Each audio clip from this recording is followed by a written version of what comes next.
बिस्मिल्लाहिर्रहमानिर्रहीम। आपने अक्सर देखा होगा कि इंसान नाकाम होकर अपनी नाकामी का ज़िम्मेदार दूसरों को ठहराता है और बहानेबाजी से काम लेता है। बहानेबाजी इंसान की दुश्मन है और इंसान को कामयाब नहीं होने देती।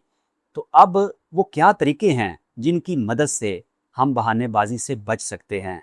तो सबसे पहले तो कुरान करीम की उन आयात पर गौर कीजिए जिनमें कुरान पाक अमल की तरगीब देता है, क्योंकि अमल बहानेबाजी को ख़त्म कर देता है। रब्बुल इज़्ज़त ने फरमाया ए मालू अमल करो, फिर फरमाया सारे जल्दी करो।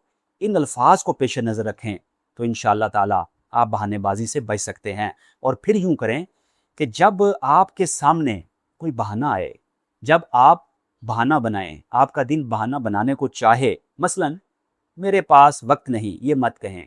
ये कहें मैं वक्त निकालूंगा, मेरी तबीयत ठीक नहीं रहती, ये मत कहें।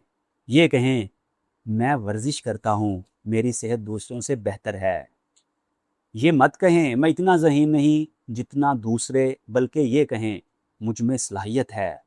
ये मत कहें अब मेरी उम्र निकल चुकी है, बल्कि ये कहें मेरा तजर्बा ज़्यादा हो चुका है। नाज़रीन किराम, कितने ही काम हैं जो हम खौफ की वजह से नहीं कर पाते। इसीलिए कुरान हकीम हमें तालीम देता है कि मखलूक से खौफ की बजाय खालिक की नाराज़ी का खौफ पेश नज़र रखें। औलिया अल्लाह की सिफत कुरान करीम में बताई गई है, अला इन्ना औलिया अल्लाहि ला खौफुन अलैहिम वला हुम यहज़नून। अल्लाह के दोस्त वो हैं जिन पर ना कोई खौफ है और ना वो गमगीन होते हैं। अगर खौफ आपके दामनगीर है तो उससे बचना कैसे है? कुरान करीम हमारी इस जानिब भी रहनुमाई करता है और हमें इस तरह की तालीमात वहाँ पहुँचाता है जिसकी वजह से हम खौफ से बच सकते हैं। मिसाल के तौर पर इंसान ये कहता है मुझे माली हवाले से अपने मुस्तकबिल का डर है। कुरान जवाब देता है कि ज़मीन पर चलने वाला कोई जानदार ऐसा नहीं जिसका रिस्क अल्लाह के ज़िम्मा करम पर ना हो।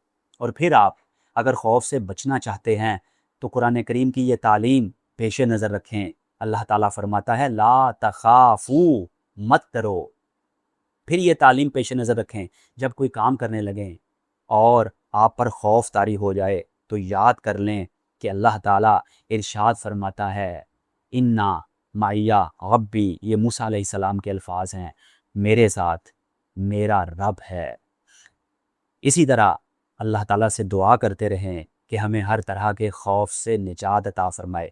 फिर सूरतुल फलक और सूरतुल नास को अपने वजीफ़े में शामिल कीजिए, सुबह शाम पढ़िए।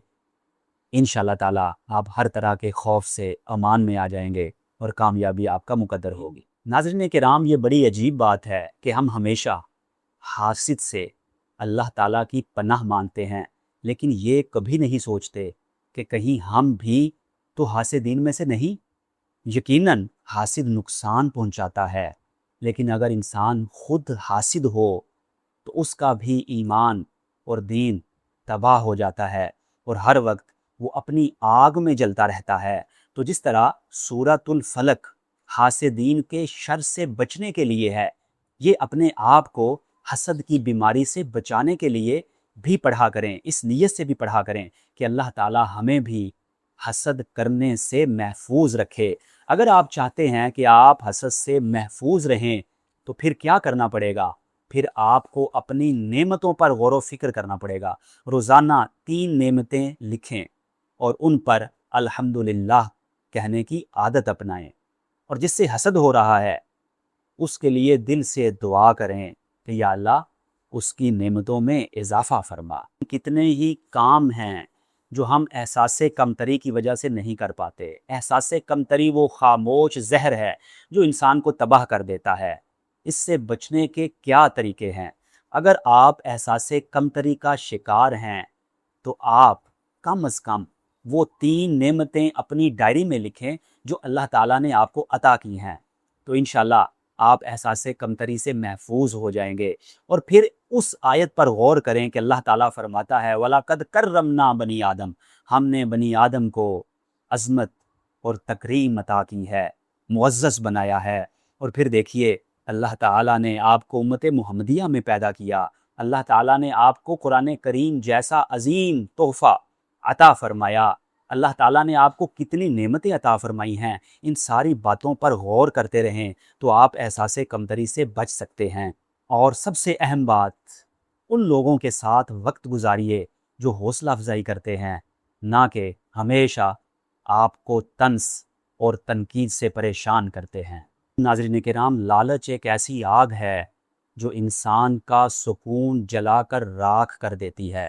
اگر آپ لالچ سے بچنا چاہتے ہیں تو ان طریقوں پر عمل کریں۔ روز صبح خود سے کہیں، آج میرے پاس جو کچھ ہے وہ میری ضرورت کے لیے کافی ہے۔ ہر ہفتے کچھ نہ کچھ سخاوت ضرور کیجئے، کسی کی مالی مدد کیجئے، دعا کسی کے لیے کیجئے، اور اگر یہ بھی ممکن نہ ہو کم از کم کسی کو مسکراہٹ کا تحفہ دیجئے۔ روز ایک خواہش کے بارے خود سے کہیں، جو میرے حصے کا ہے مجھے مل کر رہے گا۔ پھر ہفتے میں ایک دن فیصلہ کریں، آج میں غیر ضروری چیزیں خریدنے سے پرہیز کروں گا، اور جب موقع ہو کسی سے آگے بڑھنے کا تو ایثار کر دیجئے، دوسرے کو جیتنے کا موقع دیجئے۔ انشاءاللہ تعالی یہ جو مذموم صفت لالچ کی ہے یہ ختم ہو جائے گی۔ خود فریبی ایک ایسا جال ہے جس میں پھنسا ہوا انسان اپنی غلطیوں اور اپنی کوتاہیوں پر نظر نہیں ڈالتا، دوسروں کے عیب دیکھنے میں مشغول رہتا ہے۔ اگر آپ خود فریبی سے بچنا چاہتے ہیں تو یہ کام کیجئے، ہر رات سونے سے پہلے خود سے سوال کریں، کیا میں نے آج خود سے سچ بولا؟ اپنی ایک خامی یا کمزوری سوچیں اور اس میں بہتری کا طریقہ تلاش کریں۔ جیسے میں ہر وقت دوسروں پر تنقید کو اپنا حق سمجھتا ہوں، لیکن اگر کوئی دوسرا مجھ پہ تنقید کرے تو میں لال پیلا ہو جاتا ہوں۔ دن کے اختتام پر خود سے کہیے کہ میں اپنے خیالات میں اور اعمال میں حق کی جستجو جاری رکھوں گا۔